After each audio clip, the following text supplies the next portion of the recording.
Hi everyone, welcome to VTL Education YouTube channel. My name is Vital. Friends, నేను ఇంతకుముందు వీడియోలో complete book list front page ఇమేజ్తో సహా explain చేయడం జరిగింది. బుక్ లిస్ట్ అనేది కాంపిటేటివ్ ఎగ్జామ్కి ప్రిపేర్ అయ్యే ప్రతి ఒక్కరికి చాలా ఇంపార్టెంట్ కాబట్టి ముందుగా మనము బుక్ లిస్ట్ అనేది ప్రిపేర్ చేసుకోవాలి. ఫ్రెండ్స్, నేను ఇంతకుముందు వీడియోలో చెప్పిన విధంగా ఇంపార్టెంట్ బుక్ లిస్ట్ సంబంధించి సబ్జెక్ట్ వైజ్గా క్లాసెస్ ఉంటాయని చెప్పాను. ప్రతి వీడియోలో చాప్టర్లోని ఎగ్జామ్ పాయింట్ ఆఫ్ వ్యూకి సంబంధించిన ఇంపార్టెంట్ టాపిక్స్ మాత్రమే ఎక్స్ప్లెయిన్ చేయడం జరుగుతుంది. ప్రతి వీడియో క్లాసెస్ ఎండింగ్లో అప్డేట్ కరెంట్ అఫైర్స్ సంబంధించిన ఇంపార్టెంట్ టాపిక్స్ అనేది ఎక్స్ప్లెయిన్ చేయడం జరుగుతుంది. కాబట్టి మీరు ఈ వీడియో అనేది ఎక్కడ స్కిప్ చేయకుండా ఎండ్ వరకు చూడండి. ముందుగా జియోగ్రఫీకి సంబంధించిన సబ్జెక్ట్స్ బేసిక్ లెవెల్ నుంచి స్టాండర్డ్ లెవెల్ వరకు క్లాసెస్ వైజ్గా చెప్పుకుందాం. ఎన్సీఆర్టీ 6th క్లాస్ జియోగ్రఫీకి సంబంధించి నేను ఈ వీడియోలో ఫస్ట్ అండ్ సెకండ్ చాప్టర్ గురించి ఎక్స్ప్లెయిన్ చేస్తాను. ముందుగా ఫస్ట్ చాప్టర్ వచ్చేసి the earth in the solar system and second chapter వచ్చేసి latitude and longitude. Okay friends, NCERT 6th class జియోగ్రఫీలోని ఫస్ట్ చాప్టర్ చూద్దాం. మన ఫస్ట్ చాప్టర్ వచ్చేసి earth in the solar system, అంటే సౌరమండలంలోని భూమి. మనం సోలార్ సిస్టంలో ముందుగా స్కై గురించి తెలుసుకుందాం. The sky is the large open space above the earth, అంటే ఆకాశం అనేది భూమి మీద ఉన్న విశాలమైన ఖాళీ స్థలంగా చెప్పుకుంటాం. Different time in and different images see in the sky. టైంను బట్టి మనకు స్కై అనేది డిఫరెంట్ కలర్లో కనపడుతుంది. మనం కొన్ని ఎగ్జాంపుల్ ఇమేజెస్ చూద్దాం. మనకు మార్నింగ్ టైం వచ్చేసి స్కై అనేది రెడ్ కలర్లో కనిపిస్తుంది. అలాగే మనకు ఆఫ్టర్నూన్ వచ్చేసి సన్ అనేది బ్రైట్లీగా, అంటే బ్రైట్ షైనింగ్ అనేది బ్రైట్లీగా ఉండడం వలన స్కై అనేది థిక్ బ్లూగాను, అలాగే క్లౌడ్స్ కూడా థిక్ వైట్గాను కనబడతాయి. అలాగే ఈవినింగ్ టైంలో the sky changes colour from blue to orange. అయితే మనకు ఆఫ్టర్నూన్లో ఉన్న స్కై అనేది బ్లూ కలర్లో ఉన్న స్కై అనేది ఆరెంజ్ కలర్లోకి కన్వర్ట్ అవుతుంది, అంటే మారిపోతుంది. మనకు రెయిన్ టైంలో క్లౌడ్స్ అనేది చాలా డార్క్గా అనిపిస్తాయి. నెక్స్ట్ నైట్ టైమ్ స్కై అనేది looks dark because there is no sunlight. We can see the moon, stars, planets and some time clouds in the night sky. Sunlight అనేది పూర్తిగా పోయినప్పుడు మన స్కై అనేది టోటల్గా డార్క్, అంటే చాలా బ్లాక్ కలర్గా కనబడుతుంది, చీకటిగా కనబడుతుంది. దానివల్ల మనకు స్కైలో ఉన్న మూన్ కానీ, స్టార్ కానీ, ప్లానెట్స్ కానీ కొన్ని సందర్భాల్లో క్లౌడ్స్ కూడా మనకు కనబడుతుంటాయి. స్పష్టంగా నైట్ టైంలో ఇవన్నీ కనబడుతూ ఉంటాయి. అయితే మనకు సన్లైట్ అనేది ఓన్లీ వైట్ కలర్లోనే కనబడుతుంది కదా, అయితే మనకు డిఫరెంట్ కలర్లో మనకు స్కై అనేది ఎందుకు కనబడుతుంది అని చిన్న డౌట్ రావచ్చు. అయితే సన్లైట్లో 7 కలర్స్ అనేటివి ఇంక్లూడ్ అయి ఉంటాయి. అవి red, orange, yellow, green, blue, IndiGo, violet. ఇలా 7 కలర్స్ అనేటివి సన్లైట్లో ఉంటాయి. ఎగ్జాంపుల్గా చెప్పుకోవాలంటే అప్పుడప్పుడు మనము స్కైలో రెయిన్బో అనేది చూస్తాం. రెయిన్బోలో 7 కలర్స్ అనేటివి ఉంటాయి. ఈ 7 కలర్స్ అనేటివి సన్లైట్ నుంచి వచ్చిన కలర్సే. అయితే సన్లైట్ అనేది ఇంక్రీజ్ అండ్ డిక్రీజ్ అయినప్పుడు మనకు స్కైలో కలర్స్ అనేవి డిఫరెంట్ కనబడుతుంటాయి. అయితే మార్నింగ్ టైంలో, ఈవినింగ్ టైంలో సన్లైట్ అనేది తక్కువ ఉంటుంది కాబట్టి ఆ టైంలో మనకు ఆరెంజ్ లేదా రెడ్ కలర్గా స్కై కనబడుతుంది. మధ్యాహ్నం టైంలో సన్లైట్ అనేది ఎక్కువ ఇంక్రీజ్ అయి ఉంటాయి కాబట్టి స్కై అనేది ప్యూర్ బ్లూగా కనబడుతుంది. క్లౌడ్స్ కూడా ప్యూర్ వైట్గా కనబడతాయి. నెక్స్ట్ పౌర్ణిమ అండ్ అమావాస్య. పౌర్ణిమ అండ్ అమావాస్య అనే పేర్లు నిత్యం కామన్గా వింటూ ఉంటాం. ప్రతి మంత్లో పౌర్ణిమ అండ్ అమావాస్య అనేది ఒక్కొక్క రోజు వస్తుంది.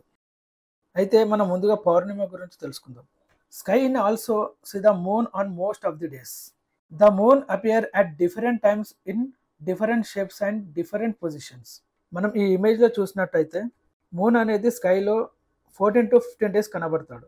స్టార్టింగ్ డే నుంచి పౌర్ణమి టైం వరకు మూన్ యొక్క పొజిషన్ అలాగే షేప్ అనేది చేంజ్ అవ్వకుంటూ వస్తుంది. See the full moon only once in about a month's time. The full moon day called పౌర్ణిమ. 1 monthలో 1 టైమే మూన్ అనేది ఫుల్గా కనబడతాడు. అలా కనబడిన రోజునే మనం పౌర్ణిమ అంటాం. ఈ ఇమేజ్లో చూపిన విధంగా పౌర్ణిమ రోజు మూన్ ఫుల్ షేప్లో అలాగే ఫుల్ బ్రైట్నెస్గా కనబడతాడు. నెక్స్ట్ అమావాస్య. అమావాస్య అనేది పౌర్ణమి అయిన 14-15 డేస్కి అమావాస్య అనేది వస్తుంది. అమావాస్య means the new moon day. అమావాస్య అంటే చంద్రుడు అనేది పూర్తిగా కనిపించిన రోజుని అమావాస్య అంటాం. On this day the moon is not visible because it is between the earth and the sun. అయితే ఆ రోజున చంద్రుడు భూమి మరియు సూర్యుని మధ్యలో ఉంటాడు. అందువల్ల చంద్రుని యొక్క లైటింగ్ అనేది భూమి పైన పడదు. అందువలన స్కై అనేది ఫుల్ చీకటిగా ఉంటుంది. మనం ఈ ఇమేజ్లో చూసిన విధంగా అమావాస్య రోజు స్కై అనేది ఇలా డార్క్గా ఉంటుంది. Next celestial bodies. Celestial bodies అంటే తెలుగులో ఖగోళ వస్తువులు అని అర్థం. Celestial bodies are natural objects found in space. అంటే అంతరిక్షంలో ఉండే సహజ వస్తువులు. అవి the sun, the moon and all those objects shining in the night sky is called celestial bodies. అయితే సెలెస్టియల్ బాడీస్లో సూర్యుడు, చంద్రుడు, నక్షత్రాలు, గ్రహాలు, ఉపగ్రహాలు, గ్రహ శకలాలు వీటిలో భాగమై ఉంటాయి. నెక్స్ట్ కాన్స్టలేషన్, నక్షత్ర మండలాలు లేదా సమూహాలని అర్థం. Various patterns formed by different groups of star is called constellation. Constellation అంటే ఆకాశంలో కనిపించే నక్షత్రాల సమూహాలు. ఇవి ఒక ప్రత్యేక ఆకారాన్ని ఏర్పరుస్తాయి. మనం ఈ ఇమేజ్లో చూసిన విధంగా స్టార్స్ డిఫరెంట్ ఫార్ములో కనబడతాయి. పురాతన కాలంలో ప్రజలు ఈ నక్షత్రాల అక్షరాలను జంతువులు లేదా మనుషులు లేదా వస్తువుల లాగా ఊహించి పేర్లు పెట్టేవారు. ఎగ్జాంపుల్గా చెప్పాలంటే Ursa Major and big bear. ఒక పెద్ద ఎలుగుబంటి ఆకారంలో స్టార్స్ అన్ని ఒక సమూహంలో ఏర్పడతాయి. ఈ ఆకారాన్ని ఉర్సా మేజర్ లేదా బిగ్ బియర్ అనే పేరు పెట్టడం జరిగింది. నెక్స్ట్ సప్తరిషి. సప్తరిషి అంటే సంస్కృతంలో 7 ఋషులని అర్థం. It is a group of 7 stars that forms is called Saptarishi. మనం ఈ ఇమేజ్ని చూసినట్టయితే 7 స్టార్స్ అనేటివి ఒక ఫార్మ్గా ఏర్పడతాయి. వీటిని మనం సప్తరిషి అని అంటాం. మనం ఇంతకుముందు చెప్పుకున్న ఉర్సా మేజర్ కాన్స్టలేషన్ కూడా ఈ సప్తరిషిలో ఒక భాగంగా ఉంటుంది. దాని సమూహం కూడా ఇలా స్టార్స్ లాగా ఫామ్ అయి ఉంటుంది. ఈ సప్తరిషి కూడా ఉర్సా మేజర్ కాన్స్టలేషన్లో ఒక పార్ట్గా ఉంటుంది. ప్రతి స్టార్ అనేది ఒక గొప్ప ఋషిని సూచిస్తుంది. భారతీయ పురాణాల ప్రకారం ఈ నక్షత్రాలను 7 మహామునులుగా భావిస్తారు. ఒక్కొక్క స్టార్కి ఒక్కొక్క నేమ్ అనేది పెట్టడం జరిగింది. అవి అత్రి, వశిష్ఠ, కశ్యప, గౌతమ, భరద్వాజ, విశ్వామిత్ర, జమదగ్ని. ఈ సప్తరిషి స్టార్ని చూసి పోల్ స్టార్ను కూడా గుర్తుపట్టవచ్చు. పోల్ స్టార్ అంటే తెలుగులో ఉత్తర ధ్రువం అని అర్థం. The north star indicates the north direction is called pole star. Pole star అనేది నార్త్ డైరెక్షన్ని చూపిస్తుంది. ఇది భూమికి ఉత్తర దిక్కుకి సరిగ్గా పైభాగంలో ఉన్న నక్షత్రం. ఇతర నక్షత్రాలు తిరుగుతున్నట్లు కనిపించినా ఇది ఒకే స్థలంలో స్థిరంగా ఉంటుంది. మనం ఈ ఇమేజ్లో చూసినట్టయితే పోల్ స్టార్ అనేది నార్త్ డైరెక్షన్లో స్థిరంగా ఉంటుంది. ప్రాచీన కాలంలో ప్రజలు ఈ పోల్ స్టార్ని నార్త్ డైరెక్షన్ని కనుగొనడానికి ఉపయోగించేవారు. Next solar system. Solar system అంటే సౌర వ్యవస్థ. సోలార్ సిస్టంలో the sun, 8 planets, satellites and some other celestial bodies now has asteroid and meteoroids from a solar system. సూర్యుడితో పాటు 8 ప్లానెట్స్, వాటి సెటిలైట్స్, సెలెస్టియల్ బాడీస్, అస్టరాయిడ్స్ అండ్ మెటరాయిడ్స్ వీటి యొక్క సమూహాన్ని సోలార్ సిస్టమ్ అని అంటాం. మనం ఈ ఇమేజ్ని గమనించినట్టయితే సూర్యుడితో పాటు 8 గ్రహాలు, వాటి ఉపగ్రహాలు, అస్టరాయిడ్స్ అండ్ మెటరాయిడ్స్ ఇవన్నీ సోలార్ సిస్టంలో భాగంగా ఉంటాయి. సోలార్ సిస్టంలో మనం గుర్తుంచుకోవాల్సిన కొన్ని పాయింట్స్ చూద్దాం. Highest moons 18 in the Saturn. Solar సిస్టంలో 8 ప్లానెట్స్లో హైయెస్ట్ మూన్స్ కలిగిన ప్లానెట్ ఏదంటే సాటర్న్. మన ఎర్త్కి ఒకే ఒక మూన్ ఉంది. మూన్స్ అంటే సెటిలైట్స్, గ్రహం యొక్క ఉపగ్రహాలు అని అర్థం. అలాంటి హైయెస్ట్ ఉపగ్రహాలు కలిగిన గ్రహం ఏదంటే Saturn. Next point, Venus and earth is క్విన్. వీనస్ అండ్ ఎర్త్ అనేటివి ఒకే పరిమాణంలో ఒకే సైజులో ఉంటాయి. అందువలన ఇవి ఒకే పోలిక కలిగి ఉంటాయి కాబట్టి వీనస్ అండ్ ఎర్త్ని క్విన్ అని అంటాం. Next, sun earth between distance 149.6 million kilometres. అంటే దాదాపుగా సన్ నుంచి ఎర్త్ యొక్క మధ్య దూరం 14.96 crores kilometres. Next, the moon. Moon అనేది ఎర్త్ యొక్క satellite. It is diameter is only 1/4, అంటే క్వార్టర్ ఆఫ్ ది ఎర్త్. భూమి చంద్రుడి కంటే 4 రెట్లు పెద్దది అని అర్థం. ఎగ్జాంపుల్గా చెప్పాలంటే ఎర్త్ అనేది వాలీబాల్ సైజులో ఉంటే మూన్ అనేది టెన్నిస్ బాల్ సైజులో ఉంటుంది. It is about 3,84,000 kilometre away from earth. భూమి నుంచి చంద్రుని యొక్క మధ్య దూరం 3,84,000 కిలోమీటర్లు ఉంటుంది. The moon moves around the earth in about 27 days, the same time to complete one spin. చంద్రుడు భూమి చుట్టూ పూర్తిగా తిరిగి రావడానికి పట్టే సమయం 27 days. అలాగే చంద్రుడు కూడా ఒక స్పిన్ కంప్లీట్ చేసుకోవడానికి సేమ్ టైం పడుతుంది. అంటే తన చుట్టూ తాను తిరగడానికి పట్టే సమయం కూడా 27 days. నెక్స్ట్, సోలార్ సిస్టంలో అస్టరాయిడ్స్ గురించి చూద్దాం. అస్టరాయిడ్స్ అంటే తెలుగులో రాతి గ్రహాలు లేక సూక్ష్మ గ్రహాలు అని అంటారు. A parts from the stars, planets and satellites. Asteroids అనేటివి స్టార్స్ ప్లానెట్ సెటిలైట్లో ఒక భాగంగా ఉంటాయి. అంటే అస్టరాయిడ్స్ని ఒక చిన్న రాతి గ్రహాలుగా గుర్తించారు. There are numerous tiny bodies which also move around the sun. ఇవి చిన్న చిన్న సూక్ష్మ గ్రహాలుగా సూర్యుని చుట్టూ తిరుగుతూ ఉంటాయి. Asteroids they are found between the orbits Mars and Jupiter. మనం ఈ ఇమేజ్లో చూసిన విధంగా అస్టరాయిడ్స్ అనేటివి మార్స్ అండ్ జూపిటర్ మధ్యలో ఒక బెల్ట్ ఆకారంలో సూర్యుని చుట్టూ రౌండ్ షేప్లో తిరుగుతూ ఉంటాయి. నెక్స్ట్ సోలార్ సిస్టంలోని మెటరాయిడ్స్ గురించి తెలుసుకుందాం. The small pieces of rocks which move around the sun. అంతరిక్షంలో సూర్యుని చుట్టూ తిరిగే చిన్న చిన్న రాళ్ళు లేదా లోహ ముక్కలను మెటోరైట్స్ అని అంటాం. ఇవి అస్టరాయిడ్స్ కంటే చాలా చిన్న సైజులో ఉంటాయి. When meteorites enter the earth's atmosphere and burn up due to friction, they are seen as meteors or shooting star. మనం ఈ ఇమేజ్ని చూసినట్టయితే మెటోరైట్స్ అనేటివి భూమి వాతావరణంలోకి ప్రవేశించినప్పుడు గట్టిగా రేగుడు ఉత్పత్తి అవుతుంది. దాంతో అది కాలిపోతూ ప్రకాశిస్తుంది. అప్పుడు మనం దాన్ని మెటోరైట్స్ లేదా షూటింగ్ స్టార్ అని అంటాం. It the reach the earth's surface they are called meteorites. కొన్ని మెటియోరైట్స్ పూర్తిగా కాలిపోకుండా ఓ ముక్క వలె భూమిపై పడతాయి. వాటిని మెటియోరైట్ అంటాం. అయితే భారీ మెటోరైట్స్ అయితే పెద్ద పేలుడు జరుగుతుంది. అలాగే అడవులు అంటే ఒక్కొక్క దగ్గర అడవులు కూడా నాశనం అయ్యే అవకాశాలు కూడా ఉంటాయి. ఇలాంటివి చాలా అరుదుగా జరుగుతుంటాయి. Next Galaxy. గెలాక్సీ అంటే తెలుగులో ఆకాశగంగా అని అర్థం. A galaxy is a hug system of billion of stars and cloud of dust and gases, all bound together by gravity.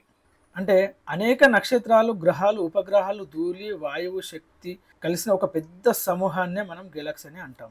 ఇవి గ్రావిటేషనల్ ఫోర్స్ వల్ల ఒకే దగ్గర ఒక భారీ సమూహంతో కలిసి ఉంటాయి.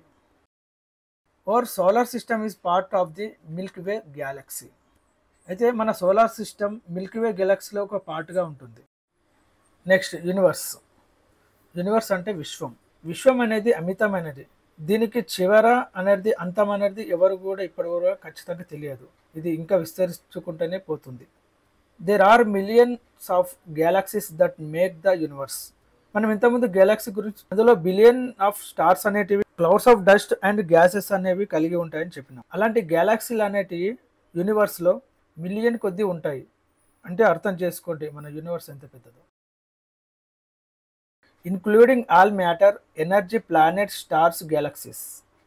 అయితే మనం ఈ ఇమేజ్ చూసినట్టయితే ఎనర్జీ, ప్లానెట్, స్టార్స్, గ్యాలక్సీస్ అనేవి కలిగి ఉన్నాయి. అయితే విశ్వం అనేది సుమారు 13.8 బిలియన్ సంవత్సరాల క్రితం బిగ్ బ్యాంగ్ అనే పేలుడు వల్ల ఏర్పడిందని శాస్త్రవేత్తల యొక్క అభిప్రాయం.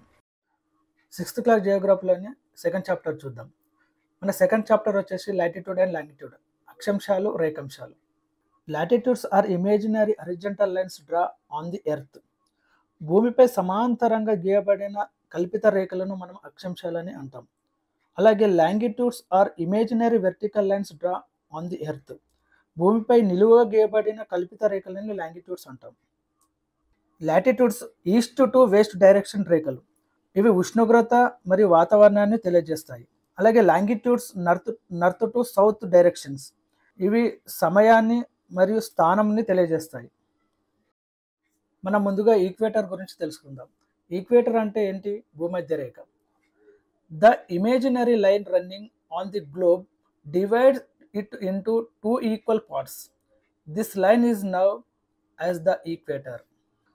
మనం ఈ ఇమేజ్ చూసినట్టయితే ఈక్వేటర్ అనేది భూమికి మధ్య భాగంలో ఉంటుంది. ఇది 0 డిగ్రీ లాటిట్యూడ్ దగ్గర ఈక్వేటర్ అనేది నార్త్ పోల్ని, సౌత్ పోల్ని డివైడ్ చేసుకుంటూ వెళుతుంది. మనం నార్త్ పోల్ సైడ్ ఉన్న భాగాన్ని నార్థన్ హెమిస్ఫియర్ అని, సౌత్ పోల్ సైడ్ ఉన్న భాగాన్ని సౌత్ హెమిస్ఫియర్ అని పిలుస్తాం. మనం ఇప్పుడు లాటిట్యూడ్స్ అంటే అక్షాంశాల గురించి తెలుసుకుందాం. లాటిట్యూడ్స్ అంటే మనం ఇదివరకు చెప్పుకున్నట్టు imaginary horizontal lines draw on the earth. భూమిపై సమాంతరంగా గీయబడిన కల్పిత రేఖలను మనం అక్షాంశాలని అంటామని చెప్పుకున్నాం. ఫస్ట్ పాయింట్ చూసుకున్నట్టయితే all parallel circle from the equator up to the poles are called latitude. అంటే భూమధ్య రేఖ నుండి ధ్రువాల వరకు ఉన్న అన్ని సమాంతర వృత్తాలను లాటిట్యూడ్స్ అంటాము. ఈక్వేటర్ని అలాగే south side and north side గీయబడిన రేఖలను కూడా మనము లాటిట్యూడ్ అంటాం. There are 4 important parallels of latitudes. అక్షాంశాలకు 4 ముఖ్యమైన సమాంతరాలు ఉంటాయి. మనం లాటిట్యూడ్లో 4 ఇంపార్టెంట్ ప్యారలల్ లైన్స్ గురించి తెలుసుకుందాం. మనము north pole and south pole side చూసుకున్నట్టయితే Arctic circle and Antarctic circle ఇవి 66.5 డిగ్రీ నార్త్ దగ్గర సౌత్ దగ్గర పాస్ అవుతూ ఉంటాయి. నార్త్ సైడ్లో ఆర్కిటిక్ సర్కిల్ ఉంటుంది, సౌత్ సైడ్లో అంటార్కిటిక్ సర్కిల్ ఉంటుంది. ఈ ఏరియాని మనం ఫ్రిజిడ్ జోన్ అంటాం. ఫ్రిజిడ్ జోన్ అంటే ఇక్కడ మొత్తం చల్లగా ఉంటుంది ప్రాంతం. సన్లైట్ అనేది చాలా తక్కువగా ఇక్కడ ప్రకాశిస్తుంది, కావున ఈ ప్రాంతం మొత్తం మంచుతో కప్పబడి ఉంటుంది. Next tropic of cancer and tropic of Capricorn ఇవి 23.5 డిగ్రీ నార్త్ దగ్గర సౌత్ దగ్గర పాస్ అవుతుంటాయి. ఈ ఏరియాని టెంపరేచర్ జోన్ అని అంటారు. నార్త్ సైడ్ ఏమో నార్త్ టెంపరేచర్ జోన్ అని, south side south temperature zone అని పిలుస్తారు. ఈ ప్రాంతంలో వాతావరణంలోని టెంపరేచర్ లిమిట్గా ఉంటుంది. ఇక్కడ వేసవి కాలం, శీతాకాలం, వసంతకాలం, శరద్ ఋతువు అనే 4 ఋతువులు స్పష్టంగా కనిపిస్తాయి. చాలా దేశాలు మరియు పెద్ద నగరాలు ఈ మండలంలోనే ఉంటాయి. మన ఇండియా కూడా టెంపరేచర్ జోన్లోనే ఉంటుంది. ఇక్కడి వాతావరణం ఫార్మింగ్కు చాలా ఉపయోగకరంగా ఉంటుంది, కాబట్టి జనాభా కూడా ఎక్కువగా ఉంటారు. మన ఇండియా అనేది కొంత భాగం మాత్రమే టెంపరేచర్ జోన్లో ఉంటుంది. చైనా, అమెరికా, కెనడా, యూరప్ దేశాలు అలాగే జపాన్ దేశాలు కూడా టెంపరేచర్ జోన్లోనే ఉంటాయి. Next torrid zone. Torrid zone అనేది భూమిపై అత్యంత వేడి వాతావరణం ఉండే ప్రాంతం. దీనిని ఉష్ణమండలం అని కూడా అంటారు. ఇది ఈక్వేటర్ అంటే భూమధ్య రేఖ ప్రాంతం చుట్టూ ఉంటుంది. ఈ మండలం అనేది tropic of cancer and tropic of కాప్రికాన్ వరకు విస్తరించి ఉంటుంది. ఇక్కడ ఎక్కువ ఉష్ణోగ్రత ఉంటుంది, అలాగే సూర్యకిరణాలు నేరుగా పడతాయి, వర్షపాతం కూడా అధికంగా ఉంటుంది. అటవీ ప్రాంతాలు ముఖ్యంగా ఉష్ణమండల వర్షకారణ్యాలు ఎక్కువగా కనిపిస్తాయి. వీటిని మనము ట్రాపికల్ రెయిన్ ఫారెస్ట్ అని పిలుస్తాం. భారతదేశంలోని కొంత భాగం అలాగే బ్రెజిల్, ఇండోనేషియా, ఆఫ్రికా మధ్య భాగం ఈ టోరిడ్ జోన్లోనే ఉంటాయి. సింపుల్గా చెప్పాలంటే భూమధ్య రేఖ చుట్టూ ఉన్న ఎక్కువ వేడి ఉండే ప్రాంతాన్ని టోరిడ్ జోన్ అంటాం. లాటిట్యూడ్స్లో ఇంకా కొన్ని ఇంపార్టెంట్ టాపిక్స్ గురించి తెలుసుకుందాం. ముందుగా ట్రాపిక్ ఆఫ్ క్యాన్సర్. ఇది 23.5 డిగ్రీ నార్త్ లాటిట్యూడ్ దగ్గర పాస్ అవుతుందని చెప్పుకున్నాం. అయితే tropic of Cancer line in 16 countries. Tropic of cancer 23.5 degree north latitude దగ్గర టోటల్గా 16 దేశాల గుండా పాస్ అవుతుంది. ఈ మ్యాప్ చూసినట్టయితే ట్రోపిక్ ఆఫ్ క్యాన్సర్ అనేది ఏ దేశాల నుంచి పాస్ అవుతుంది అనేది మనకు స్పష్టంగా తెలుస్తుంది. మనకి ఈ కంట్రీస్ అనేది స్పష్టంగా కనబడట్లేదు, కాబట్టి ట్రాపిక్ ఆఫ్ క్యాన్సర్ అనేది స్టార్టింగ్ నుంచి ఎండింగ్ వరకు ఏ దేశాల గుండా పాస్ అవుతుంది అనేది నేను సీరియల్ వైజ్గా నేను లిస్ట్ ఇస్తాను. Starting Mexico, second Bahamas, third Mauritania, fourth Mali, fifth Algeria, sixth Libya, seventh Egypt, eighth Niger, ninth Saudi Arabia, 10th UAE, 11th Oman, 12th India, 13th Bangladesh, 14th China, 15th Myanmar, last 16th Taiwan. టోటల్గా 16 countries గుండా tropic of Cancer అనేది pass అవుతుంది. అలాగే tropic of Cancer line passes in India 8 states. Tropic of Cancer అనేది మన ఇండియాలో 8 రాష్ట్రాల గుండా పాస్ అవుతుంది. అవి సీరియల్ వైజ్గా చూసుకున్నట్టయితే ఒకటి గుజరాత్, రెండవది రాజస్థాన్, మూడవది మధ్యప్రదేశ్, నాలుగవది ఛత్తీస్గఢ్, ఐదవది జార్ఖండ్, ఆరవది వెస్ట్ బెంగాల్, ఏడవది త్రిపుర, ఎనిమిదవది మిజోరాం. మన ఇండియాలో ట్రాపిక్ ఆఫ్ క్యాన్సర్ సంబంధించి ఇంకొక ఇంపార్టెంట్ టాపిక్ ఏంటంటే Mahi rivers. In India Madhya Pradesh to Rajasthan 1 time and Madhya Pradesh to Gujarat 1 time passing rivers. Total 2 times passes through tropic of Cancer. Mahi river అనేది మన ఇండియాలో మధ్యప్రదేశ్ నుంచి రాజస్థాన్కు, అలాగే మధ్యప్రదేశ్ నుంచి గుజరాత్కు 2 times ట్రాపిక్ ఆఫ్ క్యాన్సర్ గుండానే పాస్ అవుతుంది. మహీ రివర్ అనేది చాలా ఇంపార్టెంట్ టాపిక్ ఫ్రెండ్స్, కాబట్టి దీని గురించి ఇన్ డీటెయిల్గా తెలుసుకుందాం. The Mahi river is one of the major west flowing rivers in India. Mahi river అనేది మన ఇండియాలో ప్రధానంగా వేస్ట్ అంటే పడమర దిశగా ప్రవహించే నదుల్లో ఒకటి. Mahi river crosses 3 India states Madhya Pradesh, Rajasthan, Gujarat. Mahi river యొక్క ఒరిజిన్ అంటే జన్మస్థలం ఎక్కడంటే it originate from the Vindhya range near Sardarpur in Dhar district, Madhya Pradesh.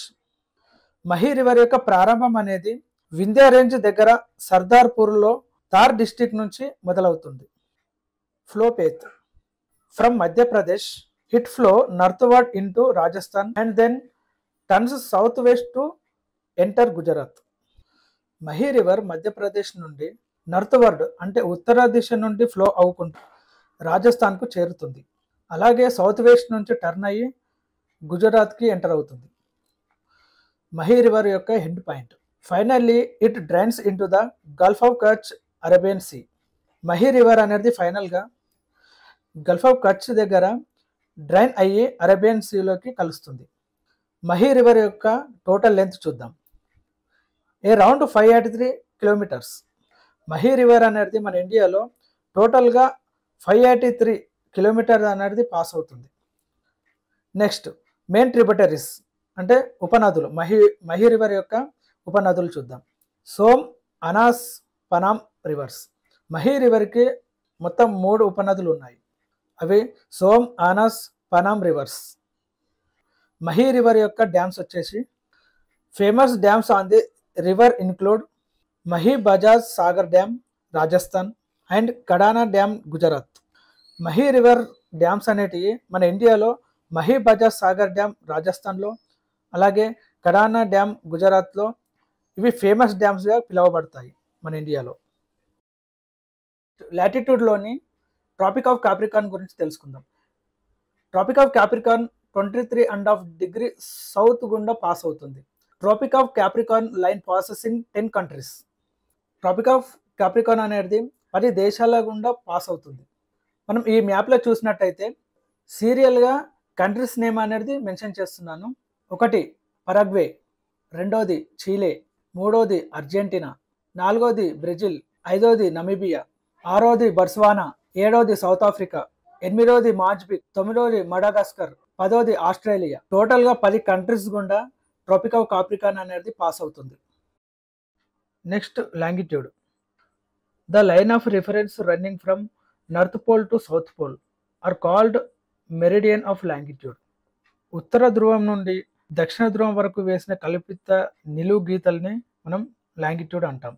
మనం ఈ ఇమేజ్లో చూసినట్టయితే prime meridian it is value 0 degree longitude. Prime meridian is the imaginary line that divides the earth, the eastern hemisphere and western hemisphere. Prime meridian అనేది భూమిని తూర్పు అర్ధగోళం మరియు పడమర అర్ధగోళంగా విభజించే కల్పిత రేఖ. దీనిని 0 డిగ్రీ లాంగిట్యూడ్గా గుర్తిస్తారు. Next the meridian passes through Greenwich where British Royal Observatory is located. This meridian called prime meridian. Prime meridian అనేది ఇది ఇంగ్లాండ్లోని గ్రీన్విచ్ అనే ప్రదేశం గుండా వెళ్తుంది. ఈ ప్రైమ్ మెరిడియన్ ఆధారంగానే లాంగిట్యూడ్ను కొలుస్తారు, అలాగే సమయ మండలాలను నిర్ణయిస్తారు. The earth 360 degree angle rotated in 24 hours. భూమి 360 డిగ్రీలు భ్రమణం పూర్తి చేయడానికి సుమారు 24 గంటలు పడుతుంది. మనం ఈ మ్యాప్లో చూసినట్టయితే west side and east side టోటల్గా 180 డిగ్రీ సరౌండింగ్ 360 డిగ్రీ యాంగిల్ కలిగి మన భూమి ఉంటుంది.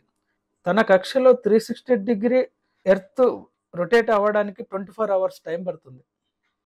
Next standard time. Standard time అంటే స్థానిక ప్రమాణ కాలం అంటారు.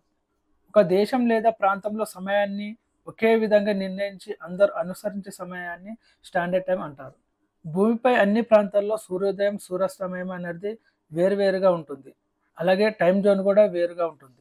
India different about 1 hour 45 minutes in local time Gujarat to Assam. మన ఇండియాలో గుజరాత్ నుంచి అస్సాం వరకు 1 hour 45 minutes టైం డిఫరెంట్ ఉంటుంది. India longitude of 82.5 east India standard time. India standard time అనేది 82.5 ఈస్ట్ లాంగిట్యూడ్ ఆధారంగా నిర్ణయించబడింది. Prime meridian to India standard time 5.5 hours. దీనిని GMT అని అంటారు. 0 డిగ్రీ ప్రైమ్ మెరిడియన్ నుంచి ఇండియా స్టాండర్డ్ టైం అంటే 82.5 ఈస్ట్ వరకు 5.5 hours డిఫరెంట్ ఉంటుంది. దీనిని జిఎంటీ అని కూడా అంటారు. జిఎంటీ అంటే గ్రీన్విచ్ మీన్ టైం. ఇది ఇంగ్లాండ్లోని గ్రీన్విచ్ వద్ద ఉన్న 0 డిగ్రీ లాంగిట్యూడ్ ఆధారంగా నిర్ణయించబడే ప్రపంచ ప్రమాణ కాలం. ప్రపంచంలో సమయాలను గణించడానికి దీన్ని ప్రామాణికంగా తీసుకుంటారు. మనం డిగ్రీలలో టైం జోన్ అనేది ఒక ప్రాంతానికి మరొక ప్రాంతానికి సమయం అనేది ఎలా డిఫరెంట్ ఉంటుందో ఒకసారి క్యాల్కులేట్ చేద్దాం. మనకు ఎర్త్ అనేది 360 డిగ్రీ యాంగిల్లో ఉంటుంది కాబట్టి 360 బై ఎర్త్ అనేది వన్ టైం రొటేట్ అవ్వడానికి పట్టే కాలం 24 అవర్స్. అంటే 360 బై 24. 24లో 360 అనేది 15 టైం పోతుంది. మనకు మిగిలింది 15 అంటే 15 డిగ్రీ. అయితే 1 అవర్లో 15 డిగ్రీ యాంగిల్ అనేది రొటేట్ అవుతుంది. 1 అవర్ అంటే 60 మినిట్స్. 60 మినిట్స్ అనేది 15లో ఎన్నిసార్లు పోతుంది? 4 టైమ్స్ పోతుంది. కాబట్టి 4 మినిట్స్. అయితే 4 మినిట్స్లో 1 డిగ్రీ యాంగిల్ అనేది భూమి రొటేట్ అవుతుంది. దీన్ని బట్టి మన ఇండియా లోకల్ టైంని క్యాల్కులేట్ చేసినట్టయితే అంటే 68 డిగ్రీ ఈస్ట్ నుంచి 97 డిగ్రీ ఈస్ట్ వరకు 1 అవర్ 45 మినిట్స్ టైం డిఫరెంట్ అనేది ఉంటుంది. నెక్స్ట్ మనం ఇప్పుడు కొన్ని ఇంపార్టెంట్ అప్డేట్ కరెంట్ అఫైర్స్ గురించి తెలుసుకుందాం. ఫస్ట్ వన్ వచ్చేసి when is global family day celebrated annually, అంటే ప్రపంచ కుటుంబ దినోత్సవాన్ని ఏటా ఎప్పుడు జరుపుకుంటారు? Global family day is observed every year on January 1. Global family డేని దేని సందర్భంగా జరుపుకుంటామంటే యూనిటీ అండ్ ఫ్యామిలీ అప్రిసియేషన్, ఐక్యత మరియు కుటుంబ ప్రశంసల సందర్భంగా ప్రపంచ కుటుంబ దినోత్సవాన్ని ప్రతి సంవత్సరం జనవరి 1న జరుపుకుంటారు. Next second one, what is the name of the mascots for the Kho Kho world cup 2025? 2025 Kho Kho ప్రపంచ కప్ మస్కట్ల పేరేంటి? ఆన్సర్ వచ్చేసి Tejas and Tara. Tejas and Tara symbolising brilliance, energy, guidance and aspiration. అంటే తేజాస్ అండ్ తారా తేజస్సు, శక్తి, మార్గదర్శకత్వం మరియు ఆకాంక్షను సూచిస్తుంది. థర్డ్ వన్ వచ్చేసి which launch vehicle was used for the successful deployment of ISRO's SpaDeX mission? ISRO యొక్క స్పెడెక్స్ మిషన్ విజయవంతమైన విస్తరణకు ఏ ప్రయోగ వాహనం ఉపయోగించబడింది? ఆన్సర్ వచ్చేసి పిఎస్ఎల్వి C60. పిఎస్ఎల్వి C60 యొక్క ఫుల్ ఫామ్ వచ్చేసి polar satellite launch vehicle carbon 60. ISRO అంటే భారత అంతరిక్ష పరిశోధన సంస్థ. ఇది 2024 డిసెంబర్ 30న పిఎస్ఎల్వి C60 రాకెట్ను సతీష్ ధావన్ స్పేస్ సెంటర్ అంటే శ్రీహరికోట నుంచి పంపించడం జరిగింది. ఇంకో విషయం ఏమిటంటే స్పెడెక్స్ మిషన్ లాంచ్ చేయడంలో ఇండియా 4th ప్లేస్లో ఉంది. Next fourth one, who has been appointed as the new secretary general of ASSOCHAM? ASSOCHAM యొక్క ఫుల్ ఫామ్ వచ్చేసి Associated Chambers of Commerce and industry of India. ఇది ఎప్పుడు ఎస్టాబ్లిష్ చేయబడిందంటే 1920లో. అసోచామ్ అనేది భారతదేశంలోని ఒక ప్రముఖ వ్యాపార మరియు పరిశ్రమల సంఘం. ఇది భారత వ్యాపారులు, పరిశ్రమలు, వ్యాపార సంస్థలు, పెట్టుబడిదారులు అందరినీ ఒకే వేదికపై తీసుకొచ్చి వారి ప్రయోజనాలు, అభివృద్ధి మరియు ప్రభుత్వ విధానాలపై చర్చలు జరిపే సంస్థ. దీనికి కొత్త సెక్రటరీ జనరల్గా ఎవరు నియమితులయ్యారంటే Manish Singhal. Next fifth one, which edition of the India Nepal joint military exercise Surya Kiran commenced in December 2024? December 2024లో భారతదేశం మరియు నేపాల్ యొక్క ఉమ్మడి సైనిక వ్యాయామం సూర్య కిరణ్ యొక్క ఏ ఎడిషన్ ప్రారంభమైంది? సూర్య కిరణ్ మిలిటరీ వ్యాయామం అనేది 2011లో మొదటిసారిగా ప్రారంభమైంది. భారత నేపాల్ స్నేహానికి చిహ్నం లాంటిది. ఇది రెండు దేశాల శాంతి భద్రత మరియు సరిహద్దు సహకారం పట్ల కట్టుబడి ఉన్నాయని చూపిస్తుంది. నేపాల్లో సల్జంది అనే ప్రాంతంలో డిసెంబర్ 29, 2024 నుంచి జనవరి 13, 2025 వరకు మిలిటరీ ఎక్సర్సైజ్ అనేది నిర్వహించడం జరిగింది. ఇది ఏ ఎడిషన్కి సంబంధించిందంటే 18th ఎడిషన్ సంబంధించిన military exercise. Next sixth one వచ్చేసి Harman Preet Singh who won the major Dhyan Chand Khel Ratna award 2024 represents which sports? అంటే మేజర్ ధ్యాన్ చంద్ ఖేల్ రత్న అవార్డు 2024లో గెలుచుకున్న హర్మన్ ప్రీత్ సింగ్ ఏ క్రీడకు ప్రాతినిధ్యం వహిస్తున్నాడు? ఆన్సర్ వచ్చేసి hockey. Next seventh one, exercise Devil Strike has been conducted by which country recently? Exercise Devil స్ట్రైక్ని రీసెంట్గా ఏ కంట్రీలో కండక్ట్ చేయబడింది? ఆన్సర్ వచ్చేసి ఇండియా. దీనిని armed forces conducted exercise Devil Strike from 2025 January 16 to 19. Exercise Devil స్ట్రైక్ని Indian army and Indian air force రెండు కలిసి నిర్వహించడం జరిగింది. Next eighth one, on which date did the Defense Research and Development Organization DRDO celebrate its 67th Foundation Day? రక్షణ పరిశోధన మరియు అభివృద్ధి సంస్థ DRDO తన 67వ వ్యవస్థాపక దినోత్సవాన్ని ఏ తేదీన జరుపుకుంది? ఆన్సర్ వచ్చేసి జనవరి 1, 2025. డిఆర్డిఓ అనేది ఎప్పుడు ఎస్టాబ్లిష్ అయిందంటే 1958లో. Next 9th one, which city will host south India first infections disease research and diagnostic laboratory IRDL. దక్షిణ భారతదేశంలో మొట్టమొదటి అంటువ్యాధుల పరిశోధన మరియు విశ్లేషణ ప్రయోగశాల ఏ నగరంలో ఉంది? ఆన్సర్ వచ్చేసి Bengaluru. Next 10th one, who was recently appointed as the new secretary of BCCI? Devajit Saikia. BCCI యొక్క ఫుల్ ఫామ్ ఏంటంటే board of control for cricket in India. Next 11th one, 55th meeting of GST council held in which of the city? 55వ GST council సమావేశం ఏ నగరంలో జరిగింది? జైసల్మర్, రాజస్థాన్. దీనికి చైర్మన్గా finance minister Nirmala Sitharaman గారు వ్యవహరించడం జరిగింది. ఈ జిఎస్టీ కౌన్సిల్ మీటింగ్ అనేది ఇన్స్టిట్యూషన్ బాడీలో ఆర్టికల్ 279A ప్రకారం నిర్వహించడం జరిగింది.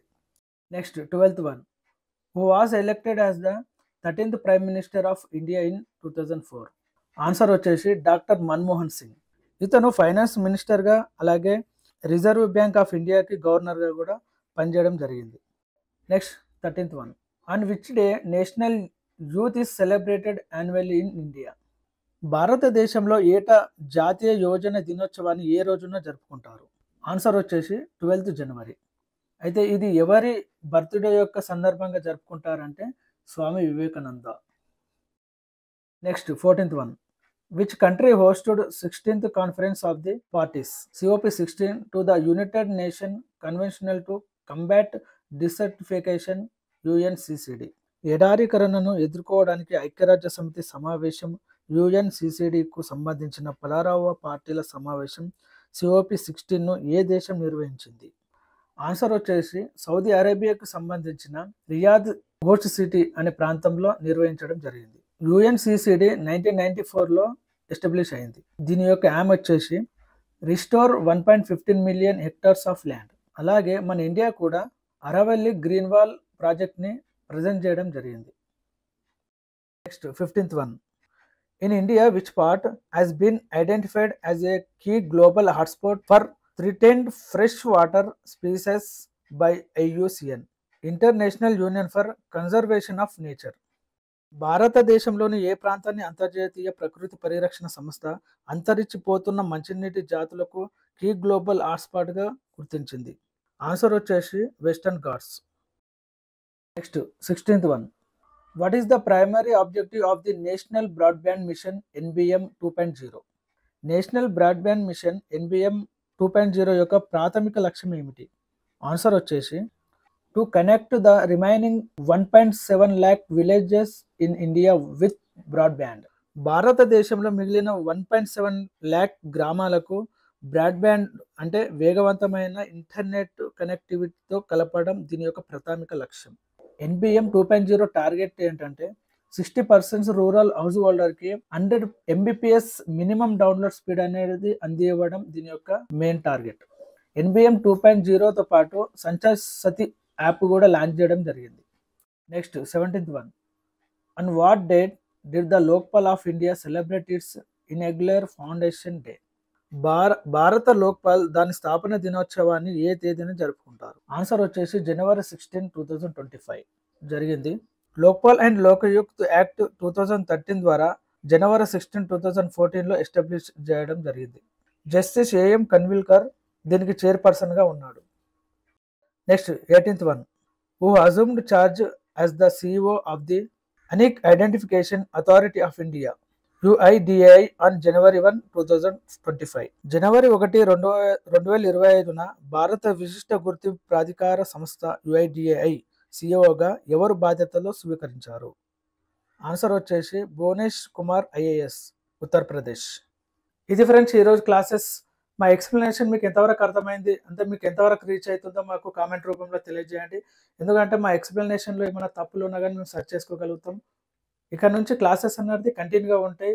మాకు కావాల్సింది మీ సపోర్ట్ ఫ్రెండ్స్. మీ సపోర్ట్ ఉంటేనే నేను ముందుకు వెళ్ళగలుగుతాను. ఓకే ఫ్రెండ్స్, మా వీడియో నచ్చినట్టయితే లైక్ చేయండి, షేర్ చేయండి, సబ్స్క్రైబ్ చేసుకోండి. మేము చేసే ప్రతి వీడియోస్ అనేది మీకు నోటిఫికేషన్ రూపంలో రావాలన్నా కానీ బెల్ ఐకాన్ని క్లిక్ చేయండి. Thank you friends, thank you watching, bye.